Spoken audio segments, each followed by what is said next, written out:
Hello! Je sais pas si j'ai très bien géré les systèmes de la caméra. Aujourd'hui on se retrouve dans cette vidéo face cam dont j'ai envie de vous parler, c'est les 10 choses à savoir avant de commencer le graphisme. Ça peut être intéressant d'avoir les avis de plein de gens et aussi l'avis d'une débutante. Bon, pour contextualisation, ça fait quand même 3 ans que je suis dans ces études là, je suis aussi en alternance. Enfin, je me suis dit, ce serait bien d'en faire une vidéo et de partager les galères, les conseils un peu de quelqu'un qui est encore en études, etc. Donc c'est pour ça que je dis débutant, parce que je suis pas, 10 ans je suis dans le game. Donc déjà, première chose à savoir avant de commencer le graphisme, c'est avoir des bases en dessin. Moi je suis une passionnée de dessin, donc j'en avais déjà avant de rentrer en école, mais la première année en école de graphisme, tu apprends à faire du dessin. Pourquoi, vous allez me dire, forcément ça plaît pas à tout le monde, mais c'est vraiment essentiel pour tout ce qui est proportion, perspective, anatomie. Dans le graphisme, ça va vous aider à faire et à créer de meilleures compositions, à avoir un meilleur sens de la hiérarchie, des proportions, etc. Et pour tout ce qui est anatomie, etc., ça va vous permettre de mieux comprendre les formes. En soi, c'est vraiment bénéfique. Pareil pour la typographie, le fait d'avoir un bon coup de crayon. En fait, c'est plus l'idée, pas vraiment de savoir dessiner et faire de beaux dessins, mais savoir tenir un crayon. C'est hyper important quand vous créez quelque chose de d'abord le mettre au format papier et ensuite mettre au format informatique. Parce qu'on maîtrise pas toujours très bien les outils informatiques au départ, donc c'est bien de maîtriser le papier, au moins on peut recommencer plusieurs fois, etc. et on va pas galérer forcément. Et puis mettons vous avez un logo ou quoi, c'est toujours 1000 fois plus simple au papier que sur les écrans, vous voyez. C'est cette liberté du crayon en fait que vous n'avez pas forcément quand vous travaillez que sur l'informatique.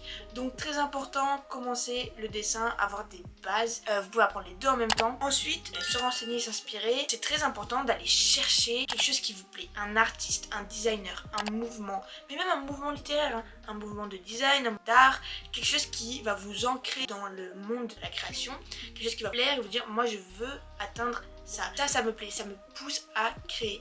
Il faut trouver quelque chose qui vous ancre et pousse à faire les choses, qui vous motive. C'est pas seulement pour vous inspirer et avoir un Pinterest dans la tête, mais c'est aussi pour vous dire ok, je veux vraiment atteindre ce but là, ou tiens, ça me fait penser à ça, j'ai envie de créer quelque chose. Tout l'art, comme je vous ai dit, qui me passionne. Donc par exemple, moi c'est Monet. Monet, je l'aime trop, Caillebotte aussi. Et souvent ça m'inspire pour des designs, les couleurs, je vais aller chercher des palettes de couleurs qui correspondent à certaines de leurs peintures. Et ça va m'inspirer, et ça va me pousser à créer. Je vais me dire, je veux faire ce style-là, je veux aller dans ce sens-là. Donc très très important de se renseigner, regarder des documentaires sur le graphisme, regarder des documentaires, mais surtout les designs d'ailleurs. Faut pas s'intéresser seulement au graphisme.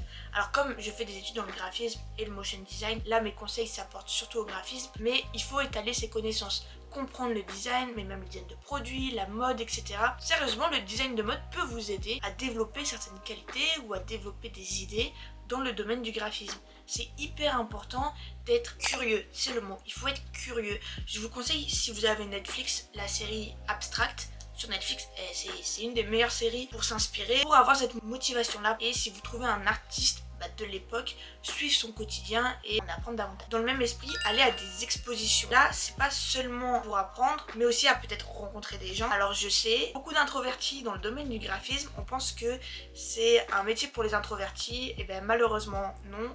Je fais partie de la team introvertie et je peux vous dire qu'il faut être social. Le truc dans les expositions, c'est qu'il y a des gens comme vous. Donc je sais que c'est compliqué pour les introvertis ou les personnes avec de l'anxiété sociale, etc. d'aller vers les gens, mais c'est hyper important dans ce domaine-là parce que vous allez pouvoir partager des idées, vous allez pouvoir échanger et peut-être que vous allez rencontrer des jeunes de votre âge ou des personnes qui sont dans les mêmes galères. Et c'est le top du top pour apprendre, pour découvrir de nouvelles choses. Là, je vous conseille le Delta Festival. Ils ont une catégorie Village des Arts et vous pouvez candidater pour exposer vos œuvres durant toute la semaine du Delta. J'ai la chance de pouvoir le faire, j'ai candidaté et j'ai été acceptée. J'ai découvert plein d'autres artistes, plein d'autres designers, des personnes qui étaient passionnées soit par la construction, vous voyez. Il y avait des personnes pour les genres, la photographie, la vidéo, etc.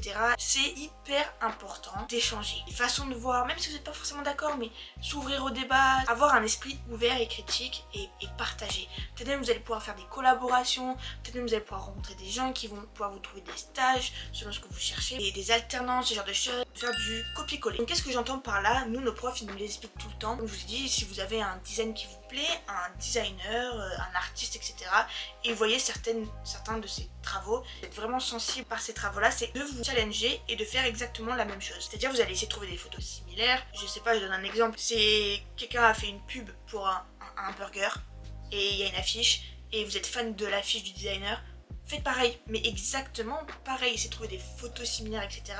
Et essayez de les faire vous-même. Déjà, ça va vous apprendre les techniques utilisées par le designer lui-même, donc ça va pouvoir vous donner des indices sur comment il en est arrivé là.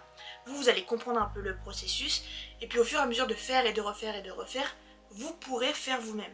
Alors bien sûr, quand vous copiez et collez, c'est des exercices. Je vous dis pas de mettre ça dans le portfolio, d'accord? C'est des choses, c'est pas libre de droit justement. Si c'est un designer, un artiste, c'est à lui. Et que vous copiez, c'est une bonne chose, comme je dis, pour l'exercice. Disclaimer, vous mettez pas ça dans votre portfolio. Le but réel du copier-coller, c'est de comprendre les techniques et plus tard pouvoir vous-même les développer, comprendre des styles. Ensuite, très important, et peut-être que ce point-là vient avant le précédent, il faut apprendre la technique avant la création. Vous commencez le dessin, vous apprenez les crayons. Vous apprenez ce que c'est un crayon avant de vouloir dessiner. C'est pareil. Se lancer directement dans la création sans connaître les outils. Là, je parle un peu de la suite Adobe ou même Canva, CapCut, ça dépend ce que vous utilisez. Parce que forcément, Adobe, c'est plus souvent pour les étudiants ou les personnes qui ont les sous. Les applications gratuites, pour ceux qui veulent débuter en freelance. Le fait de se lancer dans la création sans connaître les techniques, ça peut vous démoraliser parce que vous n'allez pas forcément y arriver du premier coup. Vous n'allez pas comprendre comment une personne, elle en est arrivée d'un point A à un point B.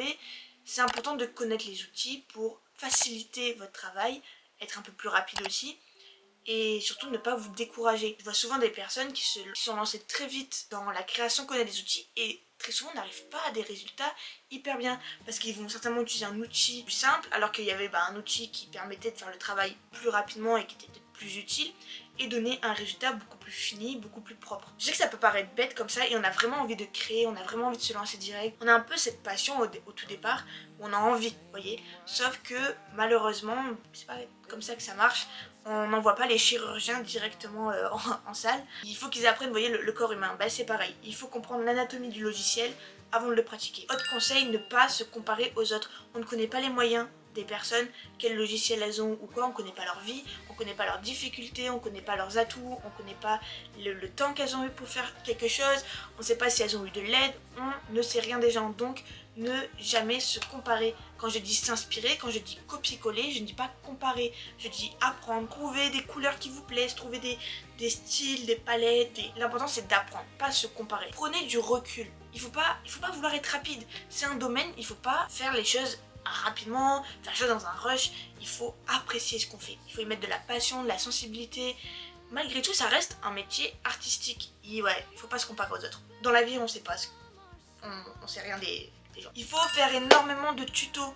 Pas forcément des tutos, regardez les tutos rapides là en accéléré. Voilà, YouTube, ça va être votre meilleur ami. Il y a tellement de tutos, tellement de gens qui prennent le temps de vous expliquer des choses, etc. Les gars, mangez les tutos. Ensuite, tout ça, il faut apprendre à se laisser aller.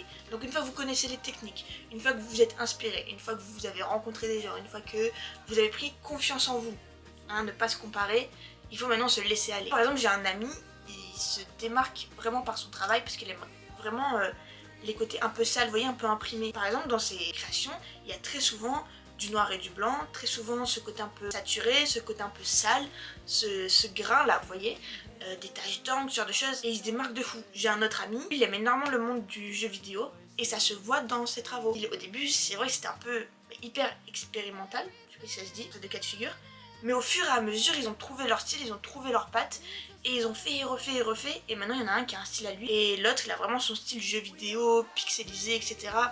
Et tous les deux font du travail incroyable. Donc l'idée c'est vraiment de se laisser aller, de faire et refaire et pas se laisser décourager. C'est pour ça que je vous dis, il faut pas se comparer aux autres. Selon le style vers lequel vous êtes le plus sensible, ça va peut-être prendre plus de temps. C'est très important aussi de tester différentes applications. Alors là, je sais, il va y avoir des débats, mais on n'a pas tous les moyens ou on n'est pas forcément tous dans des écoles, donc on n'a pas forcément tous accès à la suite Adobe. Mais il y a des tutos avec PowerPoint, avec Google Drive, il y a Blender, c'est de la 3D, il y a aussi une partie d'animation 2D, Canva, CapCut, application gratuite pour retouche de photos. Familiarisez-vous avec d'autres applications, pas forcément Adobe, pas forcément que Canva aussi, vous voyez, parce que c'est comme ça que vous allez en apprendre le plus, vous allez apprendre le plus de techniques possibles, vous allez être le plus versatile.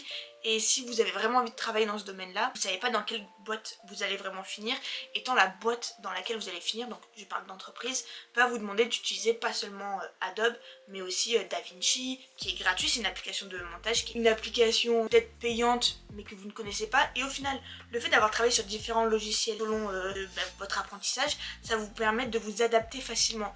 Et donc de comprendre un peu plus les logiciels, de faire ce qui vous plaît, d'arriver au résultat que vous voulez. Et enfin, après tout ça, après tout ce... C'est le moment où il faut se challenger les amis. C'est le moment où il faut se dépasser ses limites. Ne pas rentrer aussi dans une genre de routine où vous vous limitez à ce que vous savez, ou vous vous limitez aux tutos que vous avez. Faites des tutos plus compliqués. Challengez-vous. Dites-vous en 24 heures. Bon, ça après c'est parce que moi je le fais et j'adore. Mais je trouve que c'est hyper enrichissant. Il y a énormément de challenges. Les challenges de motion, là, de Justin Buisson, le Inktober, le Motiontober. Les concours. Participez à des concours. Et même si vous réussissez pas, mais qu'est-ce qu'on s'en fout? Moi, depuis le début de l'année, j'ai participé à énormément de concours. J'ai jamais été rappelé. Mais les gars, on s'en fout. Il faut se challenger. Et peut-être qu'un jour ça marchera et peut-être qu'un jour ça marchera pas. Mais challengez-vous. Faites des trucs, mettez-vous des deadlines, soyez ambitieux. Pour récapituler, il faut avoir une base en dessin, se renseigner et s'inspirer, aller à des expositions, faire du copier-coller, apprendre la technique avant la création, ne pas se comparer, faire énormément de tutos, se laisser aller, trouver son style, tester différentes applications et enfin se challenger. Quand on se lance dans le graphisme ou quand on se lance dans les métiers de design, c'est un métier encore plus aujourd'hui avec l'IA qui est pas très pris au sérieux très souvent, qui maintenant est challengé par l'arrivée de l'IA. Il y a des difficultés rien que dans le métier en lui-même, mais si c'est vraiment quelque chose qui vous passionne, rien ne doit vous arrêter. Pas les critiques des gens, pas les commentaires, pas l'IA. Ces conseils viennent de quelqu'un qui a galéré dans son parcours scolaire. Si ça vous intéresse, d'ailleurs, je pourrais vous parler de mon parcours scolaire et si les écoles, elles servent vraiment à quelque chose ou non. Si je peux avoir une présence un peu grande sœur qui vous donne des conseils pour que vous plaisiez au max, c'est le plus important. Voilà. Prenez bien soin de vous, soyez créatifs et foncez les gars. Voilà, c'est tout ce que j'ai à dire. Je sais pas faire de conclusion, c'est horrible. Bisous. Bye.